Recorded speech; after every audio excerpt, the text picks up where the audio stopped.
என் அன்பு குழந்தையே, ஏன் உனக்கு இவ்வளவு கோபம்? கோபத்தால் எந்த ஒரு காரியத்தை சாதித்தாலும் அதனால் உனக்கு நல்ல பெயரும் நன்மையும் கிட்டியதா என்ன? கோபத்தால் உனக்கு நெருக்கமானவர்கள் கூட உனக்கு தொலைவில் இருப்பதை போன்று உணர்கின்றாய். அதற்கு காரணம் நீதான் என் பிள்ளையே. உன்னுடைய முன்கோபம்தான். என் மீதும் நீ கோபப்படுகின்றாய். நான் உன்னுடன் தான் இருக்கின்றேன், ஆனால் நீயோ என்னை நிற்கதியாய் நிற்க விட்டுவிட்டீர்கள் என்று புலம்பிக் கொண்டிருக்கின்றாய். உன்னிடம் நிறைய நல்ல எண்ணங்கள் இருக்கின்றது, ஆனால் உன்னுடைய முன்கோபம் அனைத்தையும் மறைக்கச் செய்கின்றது.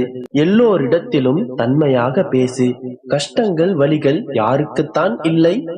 ஒருவர் உனக்கு கஷ்டத்தை ஏற்படுத்துகிறார்கள் என்றால், அதை நீ அனுபவிக்கிறாய் என்றால், அதற்கு உன்னுடைய கர்ம வினைதான் காரணம் என் குழந்தையே. நான் அனுமதிக்காமல் உன்னிடம் எதுவுமே வராது. கஷ்டமும் துன்பமும் உன்னிடம் வருகிறது என்றால் உனக்கு ஏதோ ஒரு வகையான பாடத்தை அது உணர்த்த வருகின்றது என்பதை நன்றாக புரிந்து கொள். உன் அப்பா நான் தான் உன்னுடைய உலகம் என்று நினைக்கிறாய். பிறகு எப்படி நான் உன்னை விட்டு விலகுவேன்? உன்னுடைய அம்மாவாக உன்னுடைய அப்பாவாக என்றுமே நான் உன்னுடனே இருப்பேன். நான் இருக்க உனக்கு கவலை ஏன்? உன்னுடைய கவலைகள் அனைத்தும் தற்காலிகமே. விரைவில் உன்னுடைய அனைத்து கவலைகளையும் நான் தீர்ப்பேன். என்னை நம்பு. உன்னுடைய இயல்பை நிர்ணயிக்கும் வகையில் உன்னுடைய வாழ்க்கையை வாழ்வதற்கு நீ கற்றுக்கொள். பிறரின் பாதையை பின்பற்றி நடக்க உன்னுடைய இயல்பை நீ மாற்றிக்கொள்ளாதே என் தங்கமே. எளிதில் எதுவும் கிடைப்பதில்லை. எத்தனை தடைகள் வந்தாலும் எதிர்காலத்தை நினைத்து அனைத்தையும் தகர்த்துச் செல். இறுதி வரை உன்னோடு எவரும் வருவதில்லை. அதனால் எதற்கும் துணிந்து நில். உன்னுடன் எப்பொழுதுமே நான் இருப்பேன். நல்லபடியாக இந்த நாளை கொடுத்ததற்கு நன்றி சொல் என் கண்மணியே. யாரையும் நம்பாதே. உன்னை நீயே செதுக்கிக் கொள். உன்னுடைய வாழ்க்கை உன் கையில்தான் என்பதை நன்றாக புரிந்து கொள். இதுவும் கடந்து போகும் என்று எளிமையாக சொல்லிவிடலாம். ஆனால் சில வழிகளை கடந்து செல்வது அவ்வளவு எளிதல்ல என்று எனக்கும் தெரியும். உன்னுடைய மனம் நினைப்பது எனக்கு புரிகின்றது என் குழந்தையே. கடந்த காலத்தை மட்டும் நினைத்துக் கொண்டிருந்தால் வழிகளை தவிர வேறு என்ன பயன் என்பதை நினைத்து நன்றாக யோசி. பிறந்த காலத்தை என்றுமே மாற்ற முடியாது. உன்னுடைய சிந்தனைகளை செம்மையாக மாற்றிக்கொள். வழியும் வாழ்க்கையாக மாறும். உன்னுடைய விடாமுயற்சி உன்னை உயர்ந்த நிலைக்கு கொண்டு செல்லும். உன்னுடைய தேவைகள் அனைத்தும் நிறைவேறும். உன்னுள்ளே நான் இருந்து கொண்டு அனைத்தையும் உன்னுடனே நான் நிறைவேற்றுவேன். கலங்காதே என் கண்மணியே. எல்லாம் கூடி வரும் நேரம் தொலைவில் இல்லை. இதோ நெருங்கிவிட்டது. உன்னுடைய விடியலை காண காத்து கொண்டிரு.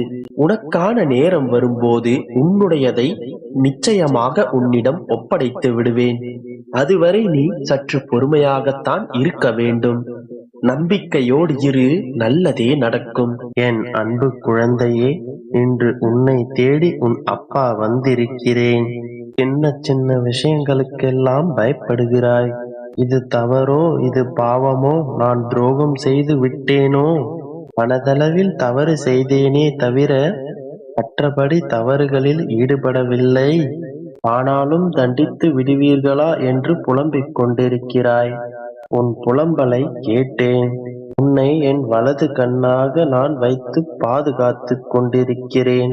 மனசாட்சியோடு இருக்கும் உன் உள்ளத்தை நான் கோவிலாக கொண்டுள்ளேன். எந்த செயலும் தவறானதல்ல. இதுதான் உன்னை பற்றிய என் தீர்மானம். எந்த ஒரு செயலிற்கும் உன்னை நீயே குற்றவாளியாக தீர்வளித்துக் கொள்ள வேண்டாம்.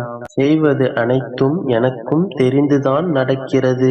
செய்வது அனைத்தும் எனக்கும் தெரிந்துதான் நடக்கிறது என்பதை மனதில் வைத்துக்கொள். எனவே இனி நீ தைரியமாக இரு. எவன் ஒருவன் அச்சப்படாமல் என் மீது நம்பிக்கை வைத்து செயல்படுகிறானோ அவரை எப்பொழுதும் எந்த சூழ்நிலையிலும் பாதுகாப்பேன். சில பேர் பலவிதமான பிரச்சனைகளை எதிர்கொள்கிறார்கள். முதலில் எதுவாக இருந்தாலும் எதிர்கொள்ள தயாராகு. கவலைகளை இன்றோடு விட்டுவிடு. தேவையில்லாமல் கலங்காதே. நான் உன்னோடுதான் இருக்கிறேன் என்பதை முழுவதுமாக நம்பு. நல்லவர்களுக்கு சோதனைகள் வரும். ஆனால் எந்த சோதனைகளாக இருந்தாலும், எத்தனை சோதனைகள் இருந்தாலும் நல்லவர்கள் அதில் வென்று காட்டுவார்கள். நீ நல்ல மனம் கொண்ட என்னுடைய பிள்ளை என்று நான் நம்புகிறேன். யார் உன்னை பற்றி வசைபாடினாலும் அதை பற்றி கவலை கொள்ளாதே. நீ எடுக்கும் முடிவுகள் நிதானத்தோடும் பொறுமையுடனும் பிறருக்கு துன்பம் ஏற்படாத வண்ணம் இருக்க வேண்டும். நீ மனதார எந்த தவறும் செய்யாமல் இருக்கும் பொழுது எதை பற்றியும் கவலை கொள்ள தேவையில்லை. நீ தவறே செய்திருந்தாலும் அதை பற்றி எப்பொழுது என்னிடம் உருகி மன்னிப்பு கேட்டாயோ அப்பொழுதே அந்த தவறுகள் மன்னிக்கப்பட்டது. எனவே எதை பற்றியும் எந்த குற்ற உணர்வும் இல்லாமல் இரு. கஷ்ட நஷ்டங்கள் வாழ்வின் ஒரு பகுதி என்பதை எப்பொழுதும் மறவாதே. அதுவே வாழ்க்கை கிடையாது. எந்த துன்பமும் எந்த மனிதனுக்கும் நிரந்தரமில்லை. எல்லா பிரச்சனைகளும் ஒரு முடிவுக்கு வந்தே தீரும். கொஞ்சம் பொறுமை காத்துக்கொள். உன் அப்பா நான் இருக்கிறேன். நீ எதற்கும் என் அன்பு குழந்தையே, இன்று இப்போது இதை நீ கேட்டுக்கொண்டிருந்தால் நீ அதிர்ஷ்டசாலிதான். நாளை சுபமான நாளில் உன்னை தேடி ஒரு அற்புத செய்தி உன் மனம் நிறைக்க வருகின்றது.